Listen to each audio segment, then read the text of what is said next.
क्या आपने कभी सोचा है कि अमृतसर में स्थित श्री हरिमंदिर साहिब, जिसे पूरी दुनिया स्वर्ण मंदिर के नाम से जानती है, आखिर इतना खास क्यों है? क्या आपने गौर किया है कि यहाँ 4 द्वार क्यों हैं? गुरु के दरबार तक पहुँचने के लिए सीढ़ियाँ ऊपर नहीं बल्कि नीचे क्यों जाती हैं? और श्री दरबार साहिब तथा श्री अकाल तख्त साहिब की बनावट के पीछे कौन सा गहरा संदेश छिपा हुआ है? श्री हरिमंदिर साहिब सिर्फ सोने से चमकती एक सुंदर इमारत नहीं है, बल्कि यह समानता, सेवा, नम्रता, शांति और मानवता का ऐसा पवित्र प्रतीक है, जिसकी कहानी जितनी सुनो उतनी ही अद्भुत लगती है। आइए, आज हम जानते हैं श्री हरिमंदिर साहिब से जुड़े कुछ ऐसे रोचक तथ्य, ऐतिहासिक प्रसंग और श्रद्धा से जुड़ी कथाएं, जो शायद आपने पहले कभी नहीं सुनी होंगी। धन्य श्री गुरु रामदास महाराज जी ने श्री अमृतसर साहिब की स्थापना की। कहा जाता है कि उन्होंने एक खूंटा गाड़कर इस नगर की स्थापना की थी। पहले इस स्थान का नाम गुरु का चक्क था, जिसके बाद इसका नाम रामदासपुरा पड़ा। आगे चलकर यही स्थान अमृतसर साहिब के नाम से प्रसिद्ध हुआ। श्री गुरु रामदास जी, श्री गुरु अर्जन देव जी, छठे पातशाह श्री गुरु हरगोबिंद साहिब जी और श्री गुरु तेग बहादुर जी का भी इस पवित्र स्थान से गहरा संबंध रहा है। श्री गुरु तेग बहादुर जी का जन्म भी अमृतसर में हुआ था। सन 1577 में श्री गुरु रामदास जी ने अमृतसर साहिब के निर्माण और विकास की नींव रखी। इसके बाद श्री हरिमंदिर साहिब और पवित्र सरोवर की सेवा भी गुरु साहिब की देखरेख में हुई। बाद में महाराजा रणजीत सिंह जी ने हरिमंदिर साहिब पर सोने की सेवा करवाकर इसकी सुंदरता को और बढ़ाया। आगे समय पर इसकी मरम्मत और नवीनीकरण का कार्य भी किया गया। आज श्री हरिमंदिर साहिब अपनी अद्भुत सुंदरता, आध्यात्मिकता और इतिहास के कारण पूरी दुनिया में प्रसिद्ध है। अमृतसर की स्थापना 1577 ईस्वी में चौथे सिख गुरु श्री गुरु रामदास जी ने करवाई थी। उन्होंने यहाँ एक पवित्र सरोवर का निर्माण शुरू करवाया, जिसके नाम पर आगे चलकर इस नगर का नाम अमृतसर पड़ा। बाद में श्री गुरु अर्जन देव जी ने इसी सरोवर के मध्य श्री हरमंदिर साहिब, स्वर्ण मंदिर का निर्माण करवाया और 1604 ईस्वी में श्री गुरु ग्रंथ साहिब जी का पहला प्रकाश यहाँ करवाया। समय के साथ अमृतसर सिख धर्म का एक प्रमुख आध्यात्मिक और ऐतिहासिक केंद्र बन गया। यह शहर जलियांवाला बाग, स्वर्ण मंदिर और सिख इतिहास की अनेक महत्वपूर्ण घटनाओं के लिए भी प्रसिद्ध है। आज अमृतसर केवल पंजाब का एक प्रमुख शहर ही नहीं, बल्कि सिख धर्म की आस्था और इतिहास का महत्वपूर्ण केंद्र है। महाराजा रणजीत सिंह जी ने सन 1830 ईस्वी में श्री हरिमंदिर साहिब पर सोने की सेवा करवाई। इसके बाद 1995 में सोने की रिनोवेशन, नवीनीकरण की सेवा की गई, जिसमें लगभग 500 किलो 24 कैरेट सोने का इस्तेमाल हुआ। इस सेवा में बहुत बड़े बड़े कलाकारों और कुशल कारीगरों ने अपना योगदान दिया। कई कारीगरों ने बिना किसी पारिश्रमिक के या बहुत कम लागत में इस पवित्र सेवा को पूरा करने में सहयोग दिया।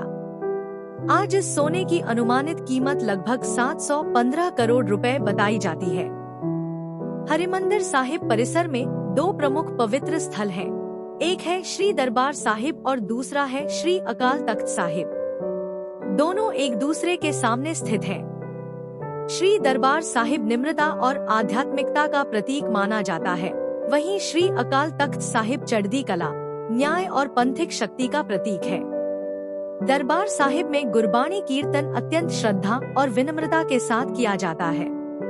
वहीं अकाल तख्त साहिब सिख पंथ के लिए बहुत महत्वपूर्ण धार्मिक और पंथिक निर्णयों का केंद्र है। यहाँ श्री अकाल तख्त साहिब के जत्थेदार साहिब पंथ से जुड़े महत्वपूर्ण मामलों पर निर्णय और आदेश सुनाते हैं। श्री अकाल तख्त साहिब को सिख पंथ की सर्वोच्च धार्मिक अथॉरिटी के रूप में विशेष स्थान प्राप्त है। और सबसे खास बात यह है कि दरबार साहिब और अकाल तख्त साहिब का आमने सामने होना केवल एक वास्तुशिल्पीय विशेषता नहीं माना जाता, बल्कि इसके पीछे एक गहरा आध्यात्मिक और ऐतिहासिक संदेश भी जुड़ा हुआ है। सबसे अनोखी बात यह है कि जब कोई इंसान दरबार साहिब में खड़ा होता है, तो उसे अकाल तख्त साहिब दिखाई नहीं देता। लेकिन जब कोई व्यक्ति अकाल तख्त साहिब में खड़ा होता है तो उसे दरबार साहिब सीधे दिखाई देता है। इसके पीछे एक बहुत गहरा आध्यात्मिक संदेश बताया जाता है। जब अकाल तख्त साहिब में पंथ से जुड़े किसी महत्वपूर्ण विषय पर निर्णय लिया जाता है तो जत्थेदार साहिब सामने श्री दरबार साहिब की ओर देखकर अपने गुरु को हाजिर नाजिर मानकर ही निर्णय सुनाते हैं। मान्यता है कि कोई भी फैसला गलत न हो, इसलिए सबसे पहले गुरु के समक्ष नतमस्तक होकर गुरु को साक्षी मानकर निर्णय लिया जाता है। वहीं दूसरी ओर दरबार साहिब से अकाल तख्त साहिब दिखाई नहीं देता। इसका आध्यात्मिक अर्थ यह माना जाता है कि जब कोई सिख अपने गुरु के सामने मौजूद हो तो उसका ध्यान केवल गुरु और गुरु की भक्ति में होना चाहिए। उसके और गुरु के बीच राजनीति या संसार की कोई दूसरी बात नहीं आनी चाहिए। इसीलिए कहा जाता है कि अकाल तख्त साहिब से दरबार साहिब दिखाई देता है, लेकिन दरबार साहिब से अकाल तख्त साहिब दिखाई नहीं देता। हरिमंदिर साहिब में आपको एक बहुत ही सुंदर और अनोखी बात देखने को मिलेगी, जो शायद बहुत कम लोग जानते हैं। बाकी कई मंदिरों और गुरुद्वारों में आपने देखा होगा कि आप सीढ़ियां चढ़कर ऊपर जाते हैं और फिर दर्शन करते हैं, लेकिन श्री हरिमंदिर साहिब में इसका बिल्कुल अलग रूप देखने को मिलता है। यहाँ पहले सीढ़ियाँ उतरनी पड़ती हैं और उसके बाद गुरु के दर्शन होते हैं। इसके पीछे एक बहुत गहरा आध्यात्मिक संदेश माना जाता है। जब भी आप हरिमंदिर साहिब जाएं और गुरु के दर पर जाएं, तो अपने संसारिक रिश्तों, अहंकार, धन दौलत, शक्ति और अपनी सारी इच्छाओं को पीछे छोड़कर गुरु के सामने जाना चाहिए। चाहे इंसान कितना भी ताकतवर क्यों न हो, गुरु के दर पर पहुंचकर उसे नम्रता और विनम्रता के साथ झुकना चाहिए। क्योंकि जब इंसान अपने अंदर का अहंकार त्याग कर गुरु के सामने जाता है, तभी उसका अपने गुरु के साथ सच्चा आध्यात्मिक मिलाप हो सकता है। यही हरिमंदिर साहिब की उन अनोखी बातों में से एक है, जिसके पीछे एक बहुत सुंदर और गहरा संदेश छिपा हुआ है। श्री हरिमंदिर साहिब की वास्तुकला में आपको 4 द्वार देखने को मिलते हैं। इन चारों द्वारों का एक बहुत सुंदर और गहरा संदेश माना जाता है। इन 4 द्वारों का अर्थ है कि गुरु का घर हर दिशा और हर इंसान के लिए हमेशा खुला है। आप दुनिया के किसी भी कोने में रहते हो, पूर्व, पश्चिम, उत्तर या दक्षिण, आप गुरु के दर पर आ सकते हैं। श्री हरिमंदिर साहिब में जात पात, ऊंच नीच या किसी भी प्रकार का भेदभाव नहीं किया जाता। आप किसी भी जाति या समुदाय से हो, गुरु के घर में आपका सम्मान समान रूप से किया जाता है, क्योंकि यह किसी इंसान का घर नहीं बल्कि गुरु का घर है। और गुरु के घर में गुरु के सामने न कोई ऊंचा होता है न कोई नीचा। वहाँ केवल एक इंसान होता है और उसका गुरु के प्रति प्रेम और समर्पण होता है। हर की पौड़ी से जुड़ी एक अद्भुत कथा। जब हम श्री हरिमंदिर साहिब जी में माथा टेककर बाहर निकलते हैं और परिक्रमा करते हुए हर की पौड़ी के पास पहुंचते हैं, तो वहाँ एक विशेष स्थान दिखाई देता है, जहाँ श्रद्धालु चुल्लू भरकर पवित्र जल ग्रहण करते हैं। लेकिन क्या आपने कभी ध्यान दिया है कि हर की पौड़ी के पास परिक्रमा की छत के ऊपर सूर्य के आकार जैसी एक सुंदर निशानी बनी हुई है? यह वास्तव में सूर्य नहीं है, बल्कि इसे एक आध्यात्मिक और दिव्य शक्ति के प्रतीक के रूप में देखा जाता है। इस स्थान से जुड़ी एक बेहद सुंदर और श्रद्धा से भरी कथा भी सुनाई जाती है। कहा जाता है कि जब श्री गुरु रामदास जी महाराज श्री हरिमंदिर साहिब जी और पवित्र सरोवर की सेवा करवा रहे थे, तब बड़ी संख्या में संगत पूरी श्रद्धा और प्रेम के साथ सरोवर साहिब की सेवा कर रही थी। उसी समय कुछ संगत ने गुरु रामदास जी महाराज के पास आकर कहा, महाराज, हमारे बीच एक ऐसा प्राणी भी सेवा कर रहा है जिसके पैर धरती पर नहीं लगते। वह ऊपर ऊपर उड़ते हुए सेवा कर रहा है और उसके सिर से लगभग 1 फुट ऊपर उसका तसला या बट्ठल रहता है। यह बात सुनकर गुरु रामदास जी महाराज ने उस दिव्य प्राणी को देखा और उसे प्रणाम किया। मान्यता के अनुसार गुरु साहिब ने पहचान लिया कि यह कोई साधारण प्राणी नहीं, बल्कि स्वयं परमात्मा की दिव्य उपस्थिति है, जो सरोवर साहिब की सेवा करने के लिए आई है। कहा जाता है कि उस दिव्य शक्ति ने हर की पौड़ी की सेवा अपने हाथों से की। इसी कारण गुरु रामदास जी महाराज ने उस स्थान को हर की पौड़ी नाम दिया, अर्थात ऐसी पौड़ी जो हरि अर्थात परमात्मा से जुड़ी हुई है। जब हम हर की पौड़ी से आगे बढ़ते हैं तो हमें ऊपर एक सुंदर सूर्य के आकार की निशानी दिखाई देती है। श्रद्धा की परंपरा में इसे दिव्य दृष्टि और आध्यात्मिक प्रकाश का प्रतीक माना जाता है।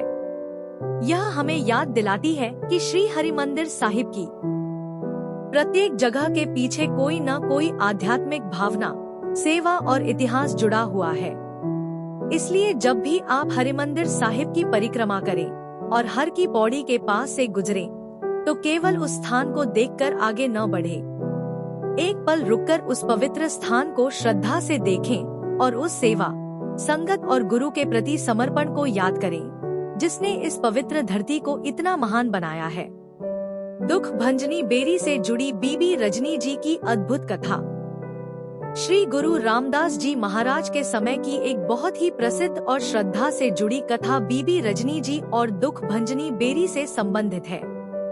कहा जाता है कि बीबी रजनी जी अपने रोगग्रस्त पति को लेकर दर दर भटक रही थी और उनके इलाज के लिए जगह जगह जा रही थी। एक दिन चलते चलते वे एक ऐसे सरोवर के किनारे पहुंची जहां उन्होंने अपने पति को बाहर बैठाया और स्वयं कुछ खाने पीने की व्यवस्था करने के लिए अंदर चली गई। उसी समय उनके पति की नजर उस सरोवर के पानी पर पड़ी। उन्होंने देखा कि कुछ कौए सरोवर में डुबकी लगा रहे हैं और जब वे पानी से बाहर निकलते हैं तो उनका रंग सफेद हो जाता है और वे बगुलों जैसे दिखाई देने लगते हैं। यह दृश्य देखकर उन्हें लगा कि इस सरोवर के पानी में कोई अद्भुत शक्ति है। उन्होंने भी उसी सरोवर में स्नान करने का निर्णय लिया। जैसे ही उन्होंने सरोवर में डुबकी लगाई और पानी से बाहर निकले, तो मान्यता के अनुसार उनके शरीर में एक अद्भुत परिवर्तन हो चुका था। जो व्यक्ति पहले गंभीर रूप से रोगग्रस्त और कमजोर था, वह एक स्वस्थ और सुंदर नौजवान के रूप में बाहर आया। जब बीबी रजनी जी वापस लौटीं और उन्होंने अपने पति की जगह एक स्वस्थ युवक को देखा, तो वे हैरान रह गई। उन्हें विश्वास ही नहीं हुआ कि यह वही व्यक्ति है जिसे वह अपना पति मानकर इतने समय से अपने साथ लेकर घूम रही थी। उनके मन में यह विचार आया कि शायद उनके पति को कुछ हो गया है और यह कोई दूसरा व्यक्ति है। लेकिन जब यह बात श्री गुरु रामदास जी महाराज तक पहुंची, तो गुरु साहिब ने बीबी रजनी जी को समझाया कि यह कोई दूसरा व्यक्ति नहीं, बल्कि वही उनके पति है। उनकी श्रद्धा, उनकी भक्ति और उस पवित्र स्थान की कृपा से उनके पति को स्वास्थ्य प्राप्त हुआ है। इसी घटना से जुड़ी मान्यता के अनुसार सरोवर के किनारे खड़ी उस बेरी को श्री गुरु रामदास जी महाराज ने दुख भंजनी बेरी नाम दिया। दुख भंजनी का अर्थ है दुखों को दूर करने वाली। आज भी यह स्थान श्रद्धालुओं के लिए विशेष आस्था का केंद्र माना जाता है। लोग यहाँ श्रद्धा के साथ आते हैं, अरदास करते हैं और पवित्र सरोवर में स्नान करते हैं। श्रद्धालुओं की मान्यता है कि यहाँ श्रद्धा और विश्वास के साथ की गई अरदास से मन को शांति मिलती है और दुख दर्द से राहत की आशा मिलती है। अगर आप भी कभी श्री हरिमंदिर साहिब में दुख भंजनी बेरी के पास गए हैं या वहाँ पवित्र सरोवर में स्नान किया है, तो अपने अनुभव को कमेंट में जरूर साझा कीजिए।